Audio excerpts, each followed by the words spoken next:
Lesson आपका 9, video संख्या 8, सामाजिक प्रभाव। जो औद्योगिक क्रांति थी उसके क्या सामाजिक प्रभाव पड़े उसके बारे में आज चर्चा करने वाले हैं। समाज की जो संरचना थी उसको भी पूरी तरह से इसने बदल दिया था। उसमें क्या बदलाव आए, नए कई वर्गों का उदय हुआ, उस सारे के बारे में हम डिटेल में पढ़ेंगे। पहला जो बिंदु है वो है आपका जनसंख्या में वृद्धि का। जनसंख्या में वृद्धि हुई, कारण का परिणाम दोनों कहा जा सकता है। कारण ये था कि जनसंख्या जब वृद्धि हुई तभी तो उत्पादन की मांग जो है बड़ी, मांग बढ़ी तो उत्पादन बढ़ाया और उस सारे से सारी चीजें घटित हुई थी। लेकिन परिणाम की अगर हम बात करें तो मनुष्य को काफी सुख सुविधाएं भी इससे मिली। जब औद्योगिक क्रांति आई तो सुख सुविधाएं मिली, रहने की जो चिकित्सा प्रणाली का विकास हुआ, चिकित्सा प्रणाली का विकास से जो मृत्यु दर है वो आपकी कम हो गई, जीवन प्रत्याशा जो आयु है वो बढ़ गई, अन्न मिलने लग गया, सस्ता अन्न मिलने लग गया, पर्याप्त अन्न था तो भूखमरी नहीं थी, तो आयु बढ़ी और सामान भी सस्ता हुआ, जीवन दीर्घायु हो गया। तो कुल मिलाकर अगर हम बात करें 19वीं सदी के अंत तक यूरोप की जनसंख्या में 3 गुना वृद्धि हो गई थी। उल्लेखनीय है कि जहां जहां औद्योगिक क्रांति पहले आई वहीं पर जनसंख्या में वृद्धि हुई, जहां क्रांति आई वहीं जनसंख्या में भी वृद्धि देखी गई। ये फैक्टर एक दूसरे को जो प्रभावित करता था। हालांकि समस्याएं भी बढ़ी थी जनसंख्या वृद्धि से, उसके बारे में बाद में चर्चा करेंगे। समाज का 2 वर्गों में विभाजन हुआ। 2 वर्ग कौन से थे? देखो, पहले भी विभाजन तो था समाज में, ऐसी बात नहीं थी कि पहले नहीं था। प्रथम विशेषाधिकार पर जो वर्ग था वो था सामंत, पहले की अगर हम बात करें धर्माधिकारी, और जो दूसरा जो वर्ग था वो था आपका कृषक वर्ग। पहले इन 2 के बीच में संघर्ष चलता था, अब स्वरूप ही बदल गया था। अब पहला जो वर्ग था वो था आपका पूंजीपति। पूंजीपति वर्ग था जिसमें व्यापारी, उद्योगपति आते थे, और वर्सेज किसके चलता था? वो मजदूर वर्ग के। मजदूर वर्ग जिसकी दशा शोषणीय थी, बहुत दयनीय थी। उत्पादन के साधनों पर जो था वो विशेष रूप से पूंजीपति वर्ग का अधिकार था, और मजदूर अपनी जो है मेहनत बेचने को मजबूर थे। तीसरा जो बिंदु आता है वो आता है आपका मजदूर वर्ग की दुर्दशा। मजदूर वर्ग की दुर्दशा, तो हमने भी पढ़ा कि एक नया वर्ग उभरा था, मशीनों पर जो है ये काम करते थे, बड़ी संख्या में काम करते थे। उद्योगपतियों का जो प्रयास रहता था कि ज्यादा से ज्यादा जो है काम कराया जाए और कम से कम जो है मजदूरी जो है दी जाए, कम से कम मजदूरी देकर ज्यादा जो है मुनाफा कमाया जाए, ये इनकी रणनीति थी उद्योगपतियों की। इस प्रवृत्ति के कारण खूब शोषण हुआ, 14 से 16 घंटे काम लिया जाता था, अत्याचार किए जाते थे, बच्चों को भी बख्शा नहीं गया इस सारे में। कारखानों में जो है सुरक्षा का और स्वस्थ वातावरण का जो है नितांत अभाव था, रोशनी भी नहीं थी, कुछ जगह तो ऐसी थी,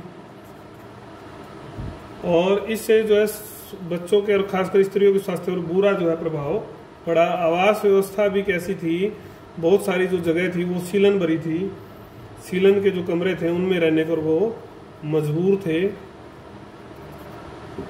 ये मजदूरों की दुर्दशा के बारे में हमने पढ़ा। चौथा जो बिंदु था आपका संयुक्त परिवारों का टूटना। संयुक्त परिवारों का टूटना, पहले जो व्यवस्था थी हम पढ़ के आए कि कृषि व्यवस्था थी, सारा परिवार मिलकर कृषि करता था। कृषि करता था तो एक ही जगह वो रहते थे, सब कुछ मिलजुल कर जो है काम चलता था। लेकिन अब क्या हो गया था, ये एक इसके कारण से संयुक्त जो परिवार की प्रणाली थी वो बड़ी विशेषताएं थी। लेकिन औद्योगिक क्रांति जब आई तो उसके परिणाम स्वरूप बड़े पैमाने पर लोगों को जो है गांव से शहरों की ओर जाना पड़ा। शहरों में पलायन किया, शहरों की ओर जो पलायन हुआ तो अब सबको एक जगह काम मिलना जो है वो कठिन था। एक ही जगह सबको काम मिल जाए ऐसा संभव नहीं था। तो बड़े परिवार के लिए आवास की भी एक समस्या थी बड़े शहरों में, तो वो सब लोग फिर अलग अलग जो है रहने शुरू हो गए। दूसरा विशिष्टीकरण ऐसा था, स्पेशलाइजेशन ऐसा था कि काम का जो है प्रकार अलग अलग नौकरी पेशा वर्ग था। नौकरी पेशा वर्ग जो था सबको नौकरी मिलती नहीं थी, तो अब संयुक्त परिवार में रहे कैसे, तो उनको अलग अलग नौकरी के लिए जाना पड़ता था।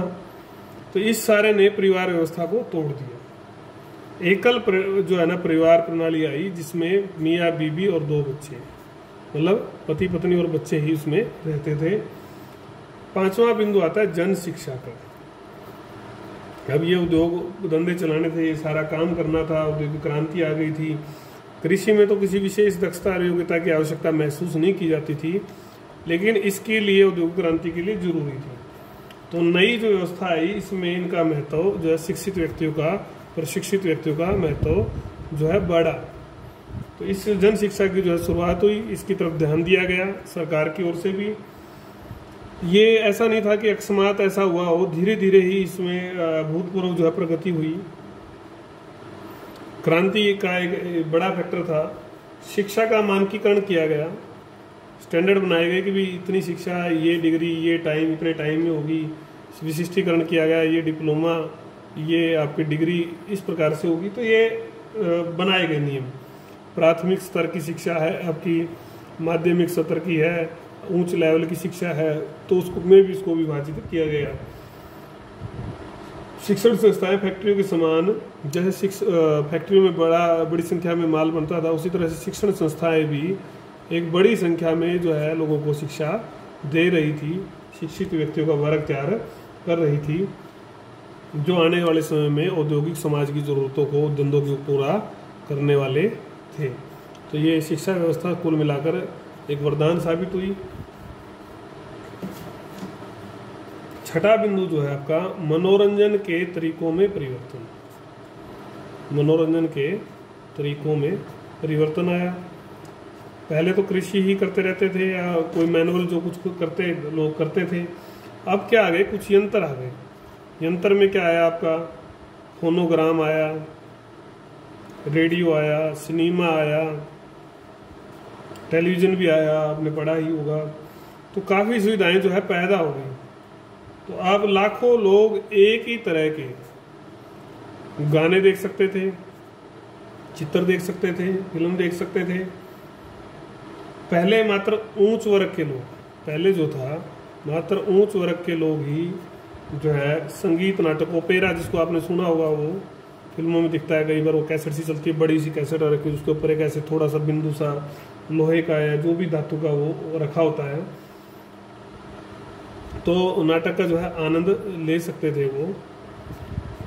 लेकिन अब लंदन, पेरिस, बड़े बड़े जो शहर थे, नगर थे, उनमें कंसर्ट हॉल खुल गए, जहाँ पर बड़ी संख्या में लोग नृत्य का या गायन का जो है आनंद ले सकते थे, मनोरंजन कर सकते थे। धीरे धीरे कर सिनेमा उद्योग भी आया, सिनेमा भी एक उद्योग बन गया। आजकल हम सुनते हैं ना हॉलीवुड, बॉलीवुड। 7वां बिंदु है यांत्रिक दृष्टिकोण। यांत्रिक दृष्टिकोण विकसित हुआ। इसमें क्या हुआ, सब जो व्यवसायी जो थे, बुद्धिजीवी जो थे, क्रांतिकारी आदि, मशीन के जादू से प्रभावित हुए। ये जादू है, मशीन तो इतना काम कैसे कर सकती है। जैसे कि वो एक इंजन ने कैसे काफ़ी लोगों को खींचा था, कैसे इतना ज़्यादा सामान उसने खींचा था।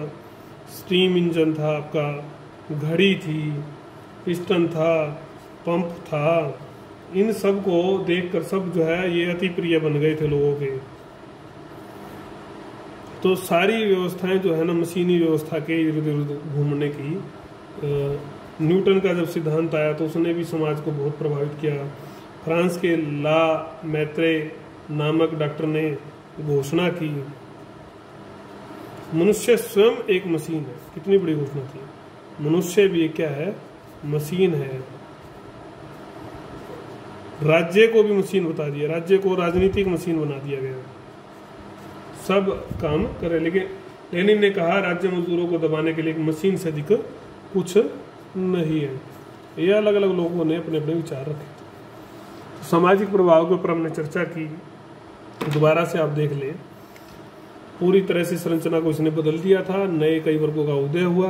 पहला बिंदु था जनसंख्या वृद्धि हुई, क्योंकि नई नई सुविधाएं उभर कर आ रही थी, भूखमरी मिट गई थी। दो वर्गों में विभाजन हुआ समाज का, पूंजीपति वर्ग, मजदूर वर्ग। मजदूर वर्ग का बहुत शोषण होता था और दुर्दशा में चला गया। संयुक्त परिवार टूट गए, एकल परिवार प्रणाली आ गई, जन शिक्षा को महत्व मिला, शिक्षण संस्थाएं स्थापित हुई, मनोरंजन के तरीकों में परिवर्तन आया। अब केवल अमीर वर्ग ही जो है आनंद नहीं ले सकते थे संगीत नाटक फिल्मों का, सब लोग उसको देख सकते थे। यांत्रिक दृष्टिकोण ने तो इतनी मनुष्य की जो है विचारधारा बदल दी कि उसने मनुष्य को ही एक मशीन बताया और राज्य को भी राजनीतिक मशीन का दर्जा जो है दे दिया गया। अब हम बात करेंगे राजनीतिक प्रभाव की और आपका जो है प्रभाव फिर सांस्कृतिक। दो आपके और जो है मुख्य प्रभाव रहते हैं, वो हम वीडियो संख्या 9 में देखेंगे।